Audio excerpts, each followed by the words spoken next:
দুরন্ত দুর্বার রাজশাহী যেটাই বলেন না কেন, বিপিএলের শুরু থেকে তারা প্রত্যেকটি ম্যাচে যেভাবে তাদের মাঠের যে ইফোর্টটা দিয়ে আসতেছে, যেভাবে তাদের দুর্বলতাগুলো প্রতিটা ম্যাচে ফুটে উঠতেছে, তারা প্রতিপক্ষের কাছে যেভাবে ঘায়েল হচ্ছে, সেখান থেকে দুর্বল রাজশাহীতে পরিণত হতে ধরছিল, সেখান থেকে তারা যেন একটুখানি কামব্যাক করলো এবং রংপুর রাইডার্সের মতো শক্তিশালী দলকে তারা যখন 24 রানের একটা ব্যবধানে হারিয়ে দিল, রংপুরের জয়রথটাকে যখন তারা থামিয়ে দিল, তখন দুর্বল রাজশাহীর সেই নামটা হয়তোবা তারা একটুখানি ঘোচাতে পেরেছে। এবং সেখানে শুধু ঘোচাতেই পারেনি, তারা বিপিএল 2025-এর সম্ভাবনাময় টিম হিসেবে তারা প্লে অফের দিকে এগিয়ে যাচ্ছে এবং পয়েন্ট টেবিলের 10টা ম্যাচ খেলে তারা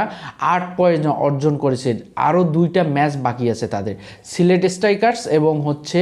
রংপুর রাইডার্সের বিপক্ষে। সেখানে যে ঢাকাতে যে ম্যাচ দুটো অনুষ্ঠিত হবে, তারা যদি সেই 2টা ম্যাচ জয়লাভ করতে পারে, তারা প্লে অফে খেলা অনেকটা নিশ্চিত হবে বলে বোঝা যাচ্ছে এবং সেটা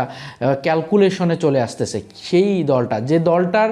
মাঠে এবং মাঠের বাইরে সব নাটকীয়তার জন্ম দিয়েছে, চাঞ্চল্যকর তথ্য যে নাটকগুলো হয়েছে, সেটা হয়তোবা বিপিএলের ক্রিকেট হিস্টোরিতে আগে হয়েছে কিনা আমার জানা নেই, হয়তোবা আপনাদেরও জানা নেই। সেখানে যারা যেভাবে খেলোয়াড়দের 25% পেমেন্ট করার কথা ছিল, সেখানে চেক বাউন্স করেছে এবং এখন পর্যন্ত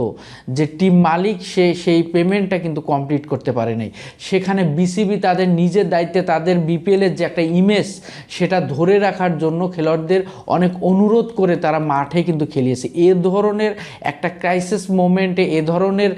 সিচুয়েশন যখন হ্যান্ডেল করে খেলোয়াড়রা, যখন রংপুরের মতো শক্তিশালী দলের বিপক্ষে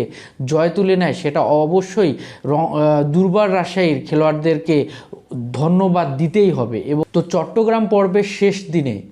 দুর্বার রাজশাহী দুরন্ত একটা অবিশ্বাস্য জয় তুলে নিল রংপুর রাইডার্সের বিপক্ষে। যে রংপুর রাইডার্স টানা 8 ম্যাচে হচ্ছে তাদের জয়লাভ এবং নবম ম্যাচে এসে তারা পচা শামুকের কাছে যেন তাদের পাটা কাটলো এবং সেখানে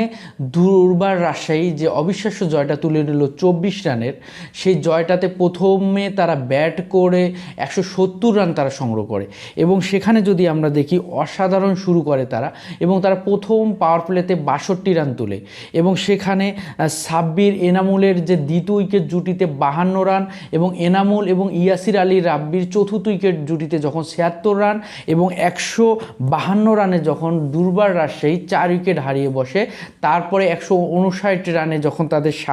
7 উইকেট হারিয়ে বসে, তারপরে আর তেমন কোনো ভালো ফিনিশিংটা দিতে পারেনি এবং সেখানে 170 রানে তারা গুটিয়ে যায়। সেই 170 রানের 171 রানের টার্গেটে যখন রংপুর রাইডার্স ব্যাটিংয়ে নামে, যে রংপুর রাইডার্স অসম্ভবকেও সম্ভব করেছিল এবারের টুর্নামেন্টে। যদি আমরা দেখি 200 রান প্লাসেও তারা হচ্ছে সেই টার্গেটটাকে কিন্তু তারা হচ্ছে ফেস করতে পেরেছে এবং সেখানে সে অপোনেন্ট টিম কিন্তু সেই 200 রানটাকেও ডিফেন্ড করতে পারেনি। সেখানে দুর্বার রাজশাহীর যে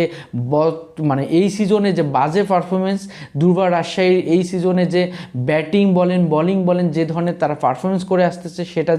যেভাবে প্রতিপক্ষকে ঘায়েল করার জন্য যথেষ্ট কিছু না। সেই দলের বিপক্ষে রংপুর রাইডার্স এভাবে 24 রানে পরাজিত হবে এবং 15 রানের মধ্যে 3 উইকেট হারিয়ে বসবে রংপুর রাইডার্স এবং সেখানেই অনেকটা বলতে পারেন যে ম্যাচটা থেকে সেই চাপটা কিন্তু তৈরি হয়েছে সেখানে এবং সেখানে ইফতেখার আহমেদ এবং হচ্ছে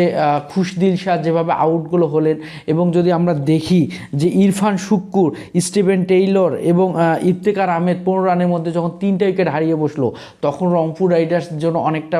তাদের নিজেদের দলের উপর নিজেরাই যেন প্রেশারটা তৈরি করলো এবং সেই প্রেশারটা থেকে কিন্তু তারা রিলিজ করতে পারে নাই এবং 55-74 রানের মধ্যে চতুর্থ পঞ্চম উইকেট এবং আমরা যদি দেখি 91 এবং 126 রানে যখন 7 উইকেট হারিয়ে বসলো রংপুর রাইডার্স, তখন ম্যাচটা থেকে কিন্তু অনেকটা ছিটকে গেল রংপুর রাইডার্স এবং অসাধারণ বল করেছেন হচ্ছে তাসকিন আহমেদ এবং মেহরাব এবং রায়ান বার্ল এবং আমরা যদি দেখি এখানে কিন্তু একটা ইকুয়েশন দাঁড় হয়েছিল, যে ইকুয়েশনটা কিন্তু সেই অসম্ভবটাও কিন্তু সম্ভব করেছিল রংপুর, এবং সেই ইতিহাসটাও কিন্তু রচনা করেছিল রংপুর। সেই নুরুল হাসান সোহান শেষ ওভারে 26 রান প্রয়োজন, নিয়েছিল 30 রান। সেখানে আজকের ম্যাচের ইকুয়েশন কিন্তু একটা সময় এরকমটাই দাঁড়িয়েছিল যে 19 বলে হচ্ছে 45 রানের মতো। সেই ইকুয়েশনটাতে নুরুল হাসান সোহান যখন হচ্ছে উইকেটে, তখন মনে হচ্ছিল হয়তোবা রংপুর আজকের ম্যাচটাও কিন্তু বের করে নিতে পারবে। কিন্তু রায়ান বার্লের বলে যখন ডিপ মিড উইকেটে নুরুল হাসান সোহান যখন উইকেটটা দিয়ে আসলেন, তখন আর সেই সম্ভাবনার জায়গাটা কিন্তু আর থাকলো না। দুবার রাজশাহী প্লে অফে এই টুর্নামেন্টটাকে আরও বেশি রোমাঞ্চিত করার জন্য তারা যে শেষ 2টা ম্যাচ আছে, সেই 2টা ম্যাচে রংপুর এবং সিলেটের বিপক্ষে জয় তুলে নিয়ে আরও বেশি রোমাঞ্চিত করবে এবং প্লে অফের দৌড়ে অনেকটা এগিয়ে থাকবে। এবং প্লে অফে টিকে থাকার জন্য তাদের 2টা ম্যাচের জয়লাভ করতেই হবে। তো রংপুর রাইডার্সের যে জয়রথটা তাদের সেটা থেমে গেল, এবং এরকমভাবে তারা দুর্বার রাজশাহীর কাছে হেরে যাবে, এটা হয়তো বা রংপুরের যাতে ফ্যান ফলোয়ার এবং রংপুরের টিমের সাথে যারা হচ্ছে সম্পৃক্ত তারাও কখনো হয়তো বা ভাবেনি। কিন্তু অ্যালেক্স হেলস চলে যাওয়ার পরে রংপুরের যে একটা মানে টপ অর্ডারে যে একটা মানে ব্যাকফুটে অবস্থায় চলে গেছে, সেটা কিন্তু প্রত্যেকটা ম্যাচেই কিন্তু আমরা দেখতে পাচ্ছি। এবং সেই জায়গায় মিডল ওভারে যে দায়িত্বটা সেটা কিন্তু ইফতেকার বা কুশদিল শাহ, হয়তোবা ফিনিশিংয়ে নুরুল হাসান সোহান, হয়তোবা শেখ মেহেদি কিছুটা রান বের করতেছেন, কিন্তু তাদের যে টপ অর্ডারে বারবার কলাপস কিন্তু হচ্ছে অ্যালেক্স হেলস যখন চলে গেছে। এবং সাইফ হাসান অসাধারণ পারফরমেন্স করতেছে, কিন্তু সেই একটা সাইড বা একটা প্রান্ত কিন্তু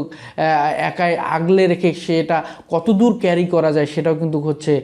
মানে ভাবার। রংপুরের পক্ষে সর্বোচ্চ রান করেন হচ্ছে নুরুল হাসান সোহান 26 বলে 41, এবং সাইফ হাসান করেন 29 বলে 43 রান। এবং দুর্বার রাজশাহীর রান বাড়লেন 4টি উইকেট 4 ওভারে 22 রান দিয়ে, এবং মেহরাব 3 ওভারে 19 রান দিয়ে 2টি, এবং তাসকিন আহমেদ নেন 2টি উইকেট। তো দুর্বার রাজশাহীর জন্য শুভকামনা, নেক্সট ম্যাচগুলো তারা ভালোভাবে খেলে তারা জয় তুলে নিবে। এবং